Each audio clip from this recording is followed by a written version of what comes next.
Hi hello ನಮಸ್ತೆ ಎಲ್ಲರಿಗೂ. ಎಲ್ಲರೂ ಹೇಗಿದ್ದೀರಾ? Welcome back to my channel. ಇದು ಥರ್ಸ್ಡೇ ಸಂಜೆಯಿಂದ ಲಾಗು ಬರ್ತಾ ಇರೋದು. ನನ್ನ ದೊಡ್ಡ ಮಗನಿಗೆ ಸಂಜೆ ಕರಾಟೆ ಕ್ಲಾಸ್ ಇರುತ್ತೆ. ಅದೆಲ್ಲ ಮುಗಿಸ್ಕೊಂಡು ಎಕ್ಸಿಬಿಷನ್ ಬಂದಿತ್ತು ಮನೆ ಹತ್ರ, ಅದಕ್ಕೆ ಹೊರಟ್ವಿ. ಇವನು ಮೊದಲೇ ಪ್ರಿಪೇರ್ ಆಗಿ ಬಂದಿದ್ದ.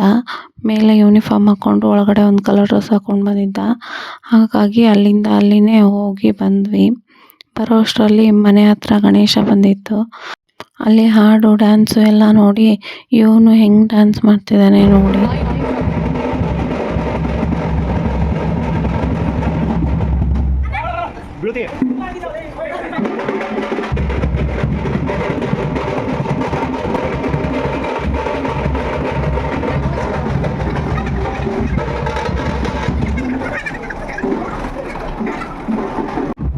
ನನ್ನ ಹಸ್ಬೆಂಡು ಎಷ್ಟೇ ಕೂರಿಸೋಕ್ಕೆ ಪ್ರಯತ್ನ ಪಟ್ಟರು ಅವನು ಹೋಗಿ ಡ್ಯಾನ್ಸ್ ಮಾಡ್ತಾನೇ ಇದ್ದ.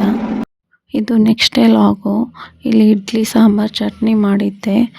ಇಲ್ಲಿ ಸಾಂಬಾರಿಗೆ ಅಂತ ಬೇಳೆನ ಮೊದಲೇ ಕುದಿಸ್ಕೊಂಡಿದ್ದೆ, 1 ಲೋಟ ನೀರು ಹಾಕಿ ಬೇಳೆಗೆ. ನಂತರ ತರಕಾರಿ ಎಲ್ಲ ಹೆಚ್ಚಿಟ್ಕೊಂಡು ಕ್ಯಾರೆಟು, ಬೀನ್ಸು, ಆಲೂಗಡ್ಡೆ, ಆಮೇಲೆ ಈರುಳ್ಳಿ, ಟೊಮೆಟೊ ಎಲ್ಲ ಹಾಕ್ಕೊಂಡು 1 ಗ್ಲಾಸ್ ನೀರು ಹಾಕ್ಕೊಳ್ಳಿ. ಆಮೇಲೆ 2 ವಿಸಿಲ್ ಬಂದರೆ ಸಾಕು. ಅಷ್ಟರಲ್ಲೇ ಬೇಳೆ, ತರಕಾರಿ ಮತ್ತು ಚೆನ್ನಾಗಿ ಬೆಂದಿರುತ್ತೆ. ಇದೆಲ್ಲ ಬೇಯೋಕೆ ಇಟ್ಕೊಂಡು ನಾನು ಸ್ನಾನ ಮಾಡಿ ಮತ್ತು ರಂಗೋಲಿ ಹಾಕ್ಕೊಂಡೆ. ಇಲ್ಲಿ ಫ್ರೈಡೇ ಒಂದು ಸಾರಿ ನಾನು ರಂಗೋಲಿನ ಶೇರ್ ಮಾಡ್ತೀನಿ, ನೋಡಿ ಹೇಗಿದೆ ಅಂತ ಹೇಳಿ. ಹಾಗೆ ನೀವು ಟ್ರೈ ಮಾಡಿ ಈ ಥರ ಬಿಡಿಸೋಕ್ಕೆ. ಯಾರಿಗೆಲ್ಲ ರಂಗೋಲಿ ಇಷ್ಟ ಅವರೆಲ್ಲ ಬಿಡಿಸ್ಕೊಳ್ಳಿ.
ನಾ ರಂಗೋಲಿ ಬಿಡಿಸಿ ಬರೋ ಅಷ್ಟರಲ್ಲಿ ಎಲ್ಲ ಬೇಳೆ, ತರಕಾರಿ ಎಲ್ಲ ಬೆಂದಿತ್ತು.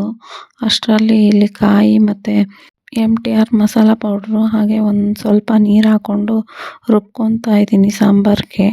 ನೋಡಿ ಇಲ್ಲಿ ತೋರಿಸ್ತಾ ಇದ್ದೀನಲ್ವ, ಈ ಥರ ನುಣ್ಣಗೆ ರುಬ್ಬಿರಬೇಕು. ಅದನ್ನ ಬೇಳೆ, ತರಕಾರಿ ಎಲ್ಲ ಬೆಂದಿರುತ್ತಲ್ವ ಅದಕ್ಕೆ ಹಾಕಿ ಚೆನ್ನಾಗಿ ಅದರದ್ದು ಹಸಿ ವಾಸನೆ ಎಲ್ಲ ಹೋಗೋವರೆಗೂ ಕುದಿಸ್ಕೋಬೇಕು. ಹಾಗೆ ಹುಳಿ, ಸ್ವಲ್ಪ ಬೆಲ್ಲ, ಉಪ್ಪು, ನಿಮಗೆ ಎಷ್ಟು ಖಾರ ಬೇಕೋ ಅಷ್ಟು ಖಾರ ಪುಡಿ ಹಾಕಿ ಚೆನ್ನಾಗಿ ಮಿಕ್ಸ್ ಮಾಡಿಕೊಂಡು ಇದನ್ನ ಚೆನ್ನಾಗಿ ಕುದಿಸ್ಕೋಬೇಕು. ಇಲ್ಲಿ ಇದು ಸಾಂಬಾರು ಕುದಿಯೋ ಅಷ್ಟರಲ್ಲಿ ಇಡ್ಲಿಗೆ ರೆಡಿ ಮಾಡೋಣ ಅಂತ ಇಡ್ಲಿ ಪ್ಲೇಟ್ಸಿಗೆಲ್ಲ ಸ್ವಲ್ಪ ತುಪ್ಪ ಸವರ್ಕೊಂಡು ಇಡ್ಲಿ ಹಿಟ್ಟನ್ನೆಲ್ಲ ಹಾಕೋತಾ ಇದ್ದೆ. ನೋಡಿ ಇಲ್ಲಿ ಇಡ್ಲಿ ಹಿಟ್ಟು ಎಷ್ಟು ಚೆನ್ನಾಗಿ ಬಂದಿದೆ. ಇಡ್ಲಿನೂ ಅಷ್ಟೇ ಎಷ್ಟು ಸ್ಮೂತಾಗಿ ಬಂದಿತ್ತು. ಹಾಗೆ ಅಷ್ಟರಲ್ಲೇ ಒಂದು ಒಗ್ಗರಣೆಗೆ ರೆಡಿ ಮಾಡಿಕೊಂಡೆ ಸಾಂಬಾರಿಗೆ. ಇಲ್ಲಿ ಎಣ್ಣೆ ಸ್ವಲ್ಪ ಕಾಯೋಕೆ ಇಟ್ಬಿಟ್ಟು ಜೀರಿಗೆ, ಸಾಸಿವೆ, ಹಾಗೆ ಇಂಗು, ಆಮೇಲೆ ಕರಿಬೇವು, ಬೆಳ್ಳುಳ್ಳಿ ಎಲ್ಲ ಹಾಕ್ಬಿಟ್ಟು ಸಾಂಬಾರಿಗೆ ಒಗ್ಗರಣೆ ಕೊಟ್ಕೊಂಡೆ.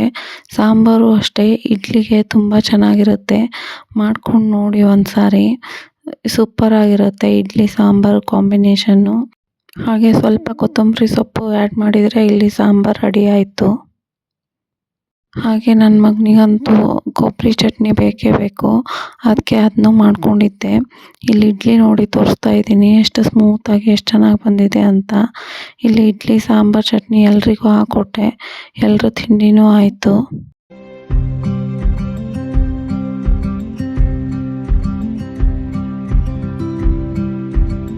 ಇಲ್ಲಿ ಎಲ್ರದ್ದು ತಿಂಡಿ ಆದಮೇಲೆ ನಾವು ವಿಶಾಲ್ ಮಾರ್ಟಿಗೆ ಹೊರಟ್ವಿ. ನನ್ನ ಮಕ್ಕಳಿಗೆ ಅದೇನೋ ವಿಶಾಲ್ ಮಾರ್ಟಿಗೆ ಹೋದ್ರೇ ಅವ್ರ ರಜೆ ಪೂರ್ತಿ ಆದಂಗೆ ಮಾಡ್ತಾರೆ. ಯಾವಾಗಲೂ ವಿಶಾಲ್ ಮಾರ್ಟು ಅಂತಲೇ ಇರ್ತಾರೆ. ಏನೇನು ತೊಗೊಂಡ್ರು ಅಂತ ನೆಕ್ಸ್ಟ್ ವ್ಲಾಗಲ್ಲಿ ಹೇಳ್ತೀನಿ. ಇಲ್ಲಿ ನೋಡಿ, ಇದು ಊರಿಗೆ ಹೋಗಿರೋದು ಬಟ್ಟೆ ಎಲ್ಲ ಐರನ್ ಮಾಡೋದಿತ್ತಲ್ವ, ಅದನ್ನೆಲ್ಲ ಮಾಡಿಬಿಟ್ಟು ಇಲ್ಲಿ ಎಲ್ಲ ಬಟ್ಟೆ ಇಡಬೇಕು. ಅದು ಕೆಲಸ ಮಾಡ್ತಾಯಿದ್ದೆ ಹೋಗಿ ಬಂದು. ಅದೆಲ್ಲ ಮಾಡುವಷ್ಟರಲ್ಲೇ ಆ ದಿನ ಪೂರ್ತಿಯಾಗಿ ಹೋಗ್ಬಿಡ್ತು. ಇದು ನೆಕ್ಸ್ಟ್ ಡೇ ವ್ಲಾಗು. ಮೊಬೈಲ್ಗೆ ಸ್ಕ್ರೀನ್ ಗಾರ್ಡ್ ಹಾಕ್ಸೋಕ್ಕೆ ಅಂತ ಹೋಗಿದ್ವಿ. ಅದೆಲ್ಲ ಹಾಕಿಸ್ಕೊಂಡು ಬಂದು ಇಲ್ಲಿ ಮಧ್ಯಾಹ್ನಕ್ಕೆ ಅನ್ನ ಸಾಂಬಾರು ಮಾಡ್ತಾಯಿದ್ದೀನಿ. ಅನ್ನ ಸಾಂಬಾರು ಮತ್ತು ಬೆಂಡೆಕಾಯಿ ಫ್ರೈ ಮಾಡಿದ್ದೆ.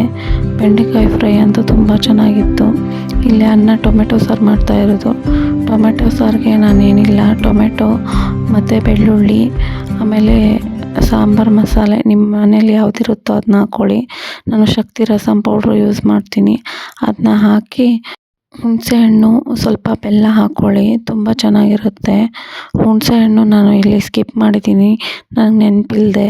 ಮಿಕ್ಸಿ ಮಾಡಿಕೊಂಡು ಅದನ್ನ ಸ್ವಲ್ಪ ಒಗ್ಗರಣೆ ಕೊಟ್ಕೊಳ್ಳೋದು. ಒಗ್ಗರಣೆಗೆ ಎಣ್ಣೆ, ಜೀರಿಗೆ, ಸಾಸಿವೆ, ಬೆಳ್ಳುಳ್ಳಿ ಹಾಕಿಬಿಟ್ಟು ಇದು ಏನು ಹಾಕ್ಕೊಂಡಿರ್ತೀವೋ ಮಿಕ್ಸಿಗೆ ಅದನ್ನ ಚೆನ್ನಾಗಿ ಫ್ರೈ ಮಾಡಿ ಸ್ವಲ್ಪ ನೀರು ಹಾಕ್ಬಿಟ್ರೆ, ಉಪ್ಪು ಖಾರ ಎಷ್ಟು ಬೇಕೋ ಅಷ್ಟು ಆ್ಯಡ್ ಮಾಡಿಕೊಂಡ್ರೆ ಮುಗೀತು. ತುಂಬ ಚೆನ್ನಾಗಿರುತ್ತೆ ಸಾಂಬಾರು.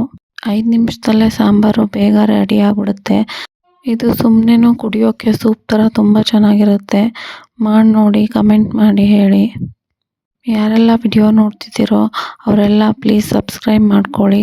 ಯಾರೆಲ್ಲ ಸಬ್ಸ್ಕ್ರೈಬ್ ಮಾಡ್ಕೊಂಡಿದ್ದೀರೋ ಅವರಿಗೆ ಥ್ಯಾಂಕ್ ಯು. ಹಾಗೆ ನೆಕ್ಸ್ಟ್ ವ್ಲಾಗೊಂದಿಗೆ ಸಿಗ್ತೀನಿ. ಟಾಟಾ, ಬಾಯ್ ಬಾಯ್.